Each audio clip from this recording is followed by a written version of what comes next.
Pahit yang Manis karya Tuti Nonka. Narator Hanifah Abu Marzuki.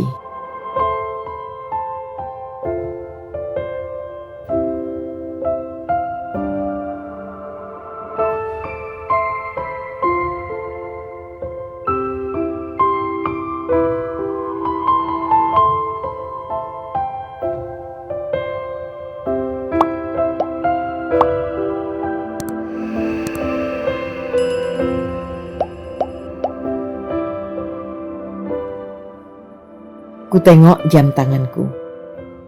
6:30. Tepat waktu yang dijanjikan Mas Denny untuk datang.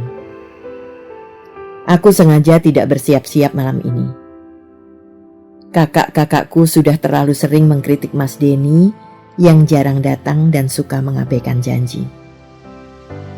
Kalau malam ini Mas Denny tidak datang lagi, padahal aku sudah bersiap-siap, apa kata mereka nanti?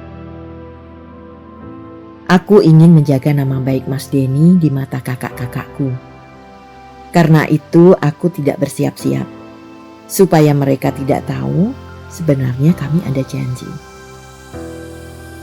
Kutunggu 5 menit, 10 menit, setengah jam. Sekarang sudah jam 7. Belum ada tanda-tanda yang mengabarkan Mas Denny akan datang. Sudah jam 7, padahal film diputar jam 7:30. Aku berani memastikan gagal lagi acara nonton malam ini.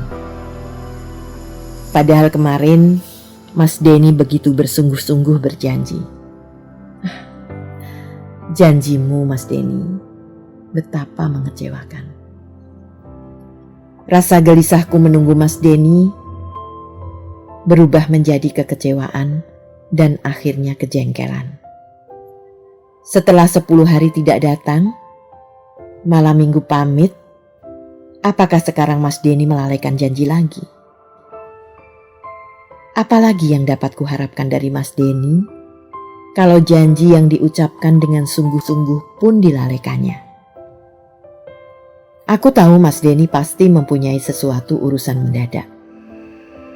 Tapi tidak dapatkah urusan itu ditunda dulu? Setelah berkali-kali mengecewakan hatiku, tidak inginkah malam ini dia sedikit menyenangkan hatiku dengan menepati janji? Aku tahu dia ada kepentingan. Tapi wajar kan kalau sekali-kali aku ingin didahulukan, ingin diistimewakan? Kalau aku hanya teman biasa saja, barangkali bisa dimaklumi. Tapi aku kan pacarnya, orang yang katanya dicintainya. Nggak lucu dong kalau kepentingan dengan pacar selalu dikalahkan dan ditempatkan paling akhir. Kadang-kadang aku berpikir, apakah aku terlalu banyak menuntut dari Mas Denny? Rasanya tidak. Minta 1 malam saja dari waktunya yang seminggu, apakah itu terlalu banyak? Tidak kan? Jarum jam di tanganku terus berputar. 7:15. Kekecewaan yang melubangi dadaku terasa semakin dalam dan lebar. Aku tak tahan lagi. Kututup pintu kamarku dan kubiarkan tangisku pecah berderai. Biarlah hatiku lega setelah menumpahkan air mataku yang sepahit racun ini. Kudekapkan bantal erat-erat ke wajahku, supaya tangisku tidak didengar oleh kakak-kakakku.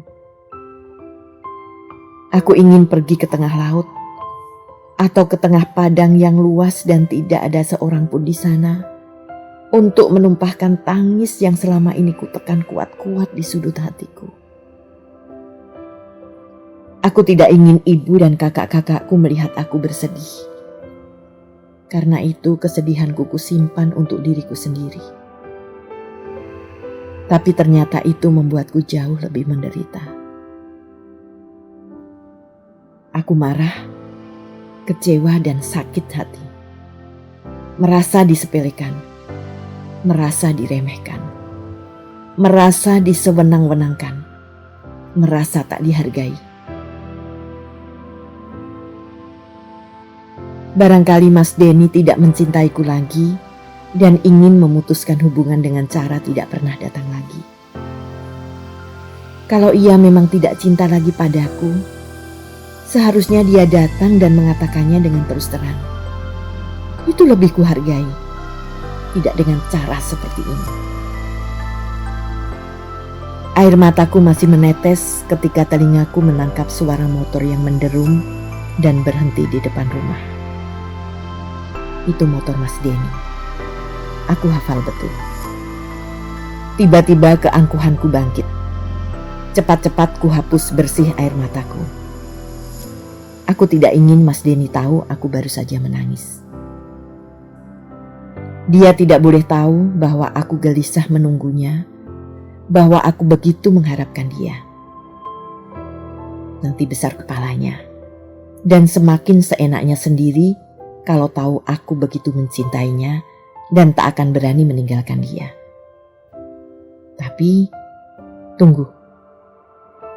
Siapa bilang aku tak berani meninggalkan Mas Denny? Sekarang pun aku berani. Aku sudah lelah. Sudah bosan dikecewakan terus. Bodoh untuk terus mencintai orang sialan seperti dia. Aku keluar ke kamar tamu dan meneruskan mengoreksi cerpen yang baru saja selesai ku ketik. Tak sedikit pun ku acuhkan Mas Denny. Masa bodoh. Buat apa datang jam sekian?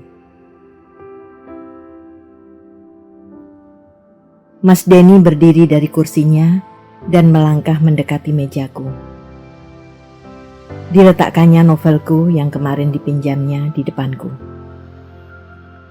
Ini Dek Tut, terima kasih, katanya berusaha lembut. Hanya itu yang kuucapkan tanpa memandang padanya barang sekalipun. Apa itu Dek? Tanyanya sambil membuka-buka halaman cerpen yang sedang kuteliti. Kutarik tanganku dari atas kertas-kertas yang sudah dijilid itu, dan Mas Denny segera mengambilnya. Dibuka-bukanya, aku diam saja, membuang muka keluar jendela. Dek Tut, boleh aku bercerita? Katanya setelah beberapa saat kami membisu. Aku mengangguk saja. Agaknya Mas Denny tahu aku sedang marah dan pasti akan menguraikan sebab-sebab keterlambatannya. Sebenarnya alasannya selalu masuk akal dan benar. Tapi karena terlalu sering, aku jadi bosan mendengarnya. Aku bisa menebak. Pasti alasannya karena urusan ini, urusan itu, segala macam. Aku keluar rumah jam 6 pagi. Mas Denny mulai bercerita. Langsung ke Klaten, mengurus Gamping yang seharusnya datang kemarin, tapi belum datang. Sudah itu ke Jalan Kemuning mengawasi pemasangan pipa air ledeng di sana. Dari Jalan Kemuning terus ke Karangsari, meneliti pekerjaan di sana. Jam 2 pulang sebentar untuk mengantarkan pesanan ibu, terus ke Sleman, menengok Mas Sukar, tukang kayuku yang sudah 3 hari sakit. Ternyata rumah sakit buka jam 4, jadi harus menunggu dulu. Pulang sampai di sini sudah jam 5. Padahal kayu sudah habis, harus pesan hari ini juga supaya besok tukang-tukang tidak nganggur. Sampai rumah pas azan maghrib. Mendadak ada urusan baru, menyusul pembantu yang sudah 3 hari pulang. Sebab ibu terlalu capek tanpa pembantu. Istirahat 10 menit, makan, lalu ke sini. Mas Denny melihat ke jam tangannya. Sekarang 7:30, terlambat 1 jam. Sebenarnya malam ini ada rapat pemuda di rumah. Tapi aku sudah tidak peduli lagi. Itulah Dek Tut, kenapa aku sampai terlambat. Mas Denny meliukkan tubuhnya ke kanan dan ke kiri. Terdengar tulang-tulangnya berderak. Diam-diam kulirik wajahnya. Memang tampak lesu, lelah sekali. Rasa kecewa dan kemarahanku lenyap begitu saja, entah kemana. Yang ada kemudian adalah rasa lembut, kasih dan pengertian pada kesibukannya, pada kelelahannya. Jadi keluar tidak Dek Tut? Tanyanya setelah beberapa saat.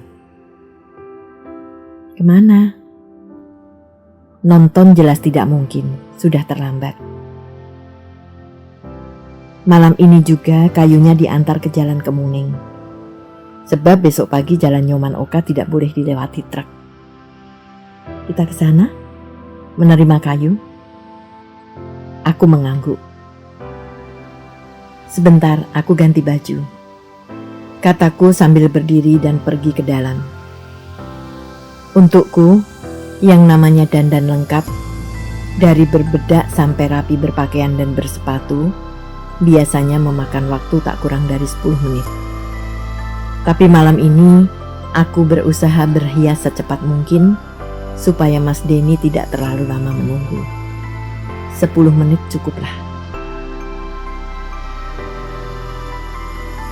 Aku tertegun ketika keluar kamar tamu.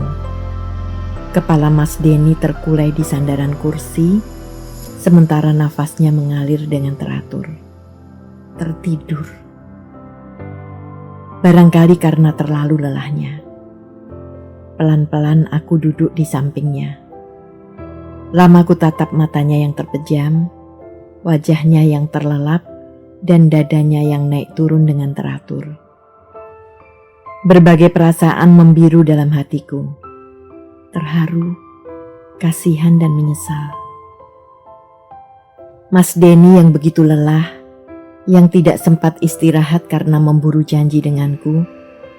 Begitu sampai di sini bukan kusambut dengan manis, tapi malah dengan kemarahan, dengan wajah cemberut dan sikap dingin. Betapa salahnya sikapku barusan. Betapa tidak bijaksana. Penyesalan yang menggigit hatiku membuat aku merasa semakin menyayanginya, semakin mengasihinya. Ku kecup matanya yang terpejam dengan lembut. Dengan hati-hati, ku betulkan letak kepalanya supaya agak enak. Lalu aku duduk diam-diam di sampingnya, membiarkannya tertidur lelap. Tiba-tiba Mas Denny menggeliat, lalu membuka matanya. Masya Allah, desahnya. Aku tertidur. Aku tersenyum. Tak apa-apa, Mas Denny terlalu capek. Sahutku sambil membenahi bajunya yang agak kusut.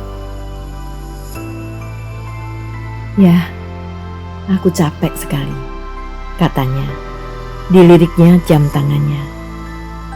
Hampir 8:30, serunya terkejut. Kita harus berangkat sekarang, Dek Tut. Kasian kalau mereka harus menunggu di sana. Mas Denny menekan-nekan punggungnya dan berdiri. Aku hanya bisa menarik nafas dan menggeleng-geleng melihatnya.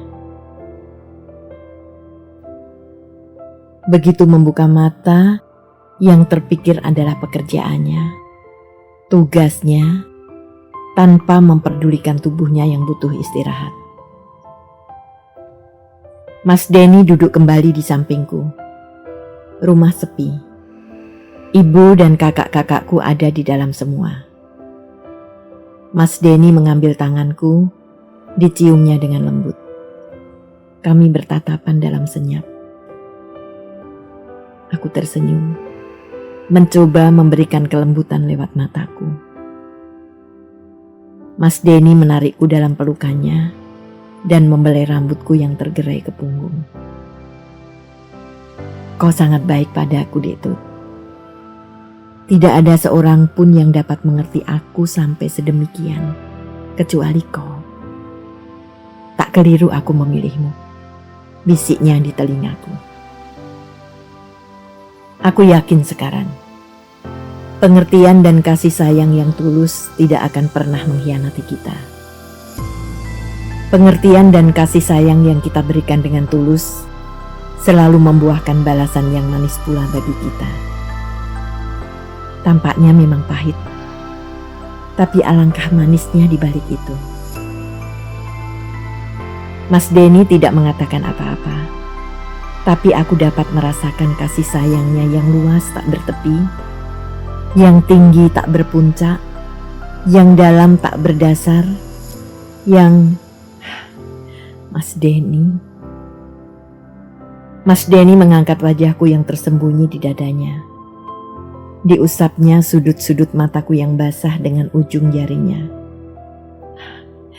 Mas Denny yang selalu baik, yang selalu lembut. Kau jadi cengeng sekarang.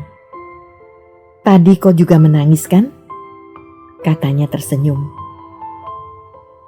Aku mencoba untuk tersenyum juga. Tadi aku kecewa.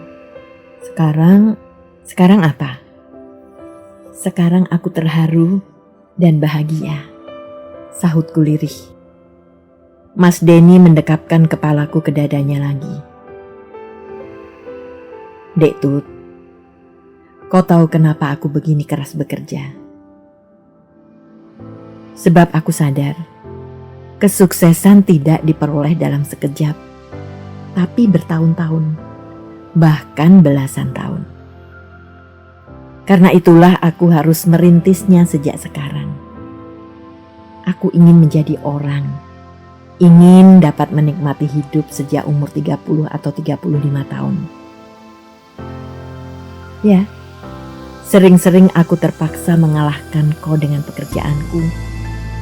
Sebab dalam masa-masa merintis ini aku harus betul-betul menunjukkan potensi dan kesungguhanku supaya orang percaya padaku dan menyerahkan pekerjaannya kepadaku.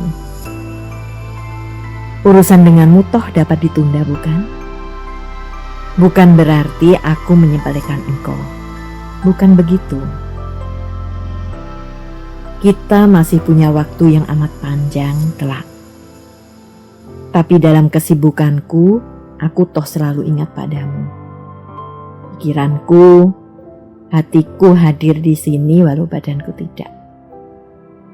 Memang tidak dapat dibuktikan, tapi ya, sampai-sampai timbul keinginanku untuk memasang telepon di sini, supaya setiap saat di sela-sela kesibukanku aku dapat bicara padamu, sekedar mengetahui kau sedang apa di rumah. Hei, jangan melamun. Mas Denny menepuk pipiku perlahan. Aku tersenyum. Ku angkat pergelangan tangannya, melihat angka-angka jarum arlojinya. 9:4. Mas Denny mengerti maksudku, tapi tampaknya masih malas bangun.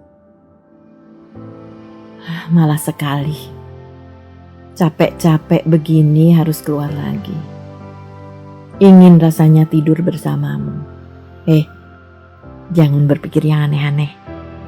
Aku cuma ingin istirahat, ingin pulas dengan kau di dekatku.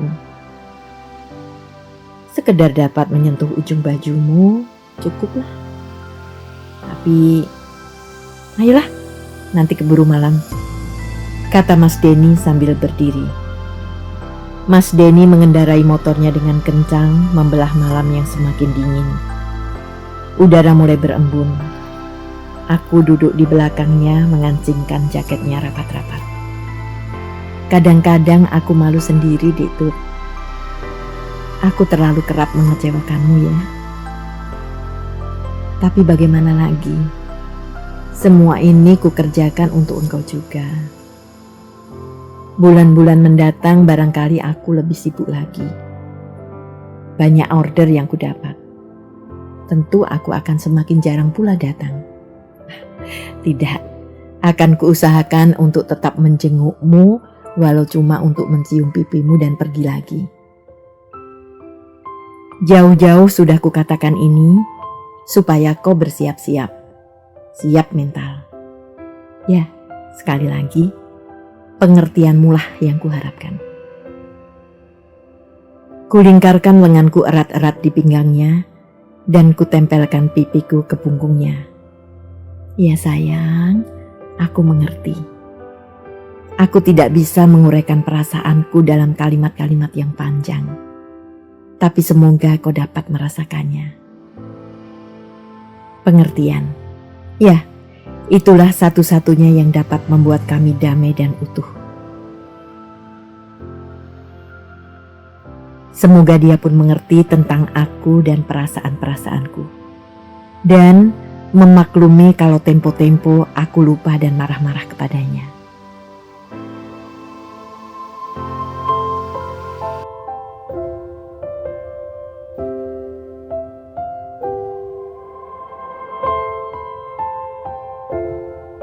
Terima kasih telah menikmati cerita ini. Tuliskan saran atau komentar di bawah untuk memperbaiki channel ini.